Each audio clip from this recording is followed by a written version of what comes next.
Baiklah, pada kesempatan ini saya akan memperkenalkan aplikasi Siakat untuk perguruan tinggi yang ada di website kami, demosiakat.creativedesign.net. Baik, untuk masuk ke dalam dashboard, kita login dulu ya. Admin, username-nya admin, password-nya juga admin, kita login.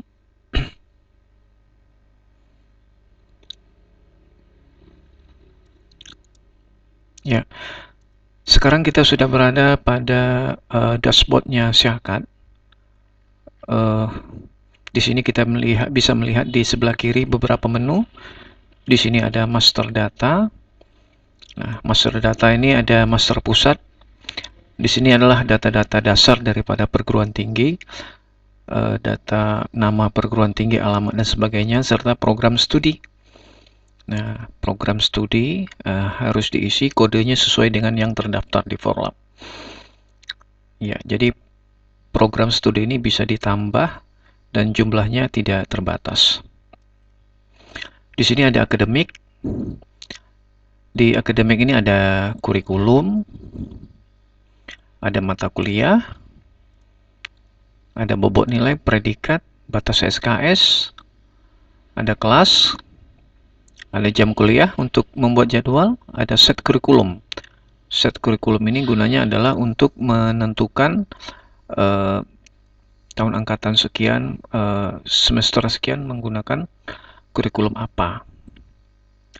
Setelah itu ada sivitas, di sini adalah data dosen, data mahasiswa. Di sini juga bisa reset password. Ya. Ya, kalau kita lihat data mahasiswa ada di sini. Ya, kita harus terlebih dahulu memilih prodi apa yang hendak kita jalankan.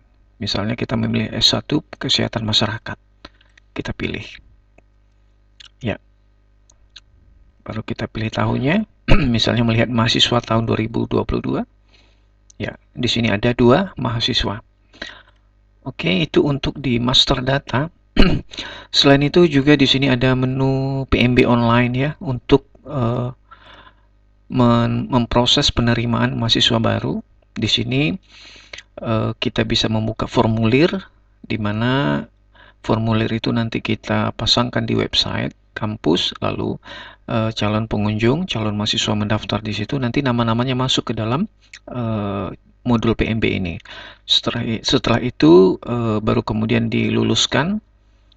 Setelah lulus dia akan menjadi mahasiswa dan namanya akan masuk ke dalam master data Civitas dan mendapatkan NIM-nya. Dan di sini juga ada menu akademika. Di akademika ini ada menu tahun akademik, ada status mahasiswa. Ya, tahun akademik ini kita menentukan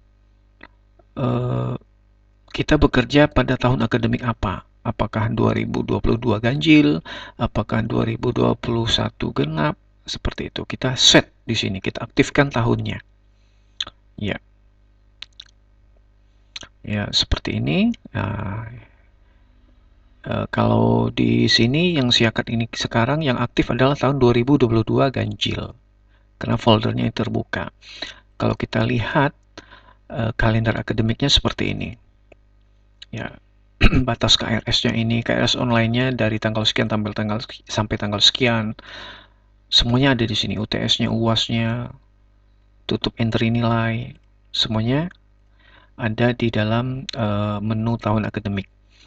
Kalau status mahasiswa di sini ada kelas mahasiswa, ada menentukan penasehat akademik mahasiswa, dosennya, melihat pengajuan cuti, mahasiswa cuti, meluluskan semester. Jadi mahasiswa yang telah menyelesaikan ujian semester, misalnya semester 1, maka diluluskan ke semester 2. Yang semester 3 diluluskan ke semester 4. Begitu seterusnya. Di sini ada juga menu perkuliahan. Menu perkuliahan ini ada seperti ini ya. Yang paling utama adalah jadwal kuliah. Jadwal kuliah ini bisa kita set setelah mata kuliahnya disusun dengan rapi serta dosen pengampunya, jam kuliah dan kelas gitu. sehingga barulah kita membuat jadwal kuliah di sini. Dan jadwal kuliah ini bisa diakses oleh dosen dan mahasiswa. Oke, ini mata kuliah yang diampu, jadi dosen A mengampu mata kuliah apa saja, seperti itu. Dan ini materi mata kuliah di mana dosen bisa mengupload materinya dalam bentuk PDF, lalu mahasiswa bisa mendownloadnya sebagai materi untuk bahan bacaannya. Ada presensi dosen, ada presensi mahasiswa.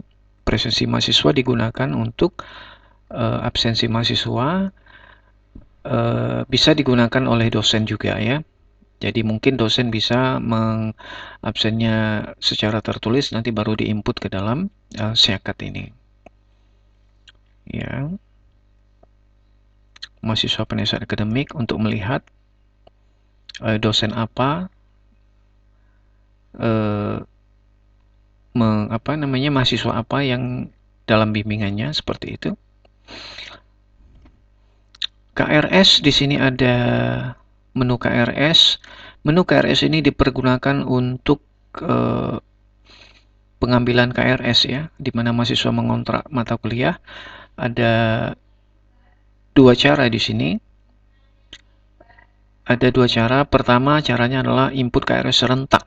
Nah, kalau input KRS serentak biasanya dipergunakan pada semester 1 ya, mahasiswa baru semester 1 lalu di KRS-kan satu kelas, seperti itu. Bisa juga dari login mahasiswa, jadi mahasiswanya login, terus dari mahasiswa itu bisa mengambil KRS dengan memilih mata kuliah apa saja yang diambilnya.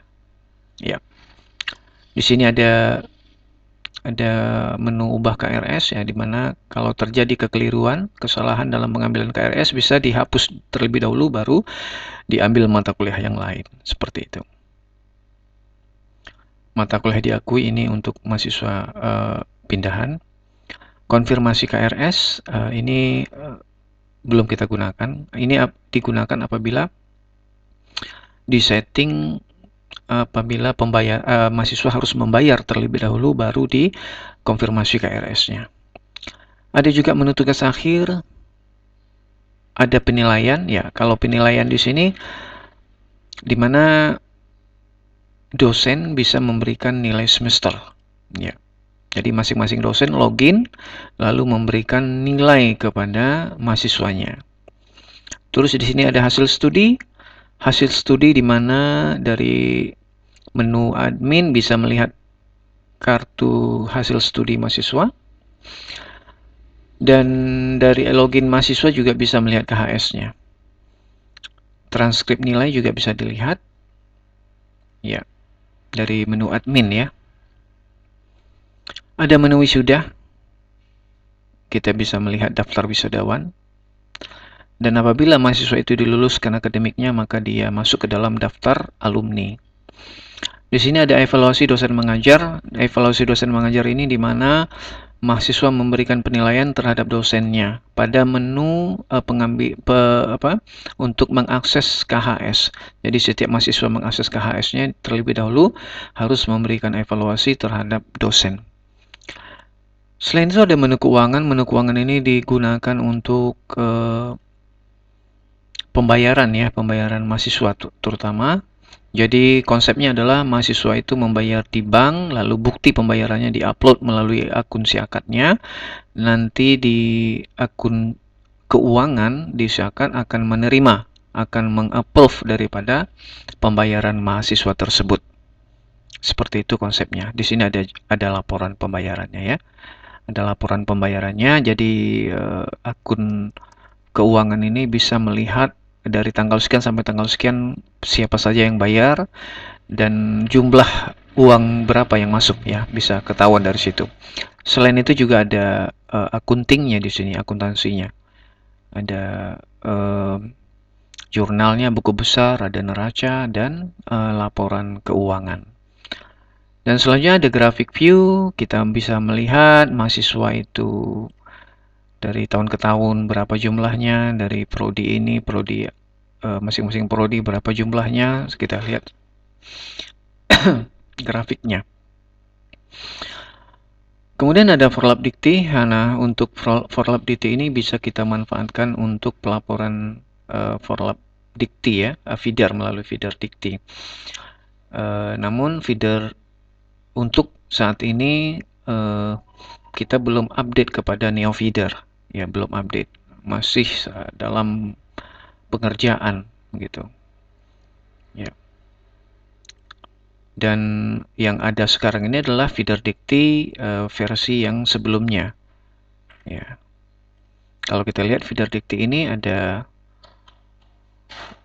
kita bisa melihat menu-menunya ya. Kita bisa melihat menu-menunya. Misalnya ini perkuliahan, kita bisa mensinkronkan data-data, misalnya data mata kuliah, kita sinkronkan, kita klik proses di sini, kelasnya, nilai perkuliahan, aktivitas kuliah mahasiswa, kita bisa sinkronkan. Namun ini perlu kita update lagi sesuai dengan versi terbaru yaitu Neo Feeder-nya. Semoga bisa cepat terwujud. Selain itu ada menu perpustakaan di dalam Siakat ini. Perpustakaan ya gunanya untuk peminjaman buku. Proses peminjaman buku dan pengembalian buku. Seperti itu. Di sini konfigurasi ini menu untuk admin ya, untuk pengaturan admin. Ada menu inventory. Inventory ini adalah menu-menu untuk inventaris kampus, misalnya ada lemari, ada gedung, apapun itu, entah itu bahan yang sekali pakai atau apapun, kita masukkan ke sini. Dan di sini juga konsepnya adalah kita terima barang, kita tempatkan barang di mana barang itu berada, lalu bisa dipindahkan barang itu, dan kita data seluruhnya. Jadi barang-barang yang ada di kampus bisa tersusun rapi melalui modul inventory ini. Selanjutnya ada akun saya. Akun saya ini bisa untuk edit profile, edit avatar ya. Edit avatar ini adalah foto yang ada di atas sini. Ya, seperti itu. Ya. Jadi intinya Siakat ini adalah untuk memudahkan proses akademik, baik dari sisi kampusnya, dari sisi dosennya, maupun dari sisi mahasiswanya. Ya, jadi mahasiswa dalam pengambilan KRS sudah otomatis, dalam dosen memberikan nilai juga otomatis dan tersimpan di database. Begitu juga mahasiswa ingin melihat KHS-nya, bisa melihat langsung KHS-nya, dicetak bisa langsung dicetak dan tanda tangan oleh dosen. Ya, seperti itu. Dan data-data nilai dari semester 1, semester 2, semester 3, semester 4, dan seterusnya tersimpan di database dengan rapi. Ini adalah konsep daripada Siakat yang kami bangun bersama tim kreatif. Ya, semoga perkenalan ini cukup memberikan minat ya kepada Anda, para pengunjung video ini. Semoga bisa nanti membantu dalam proses akademik kampus Bapak-bapak dan Ibu-ibu. Dan apabila ada pertanyaan, bisa mengajukan pertanyaan melalui alamat email yang ada saya cantumkan nanti di bawah. Terima kasih.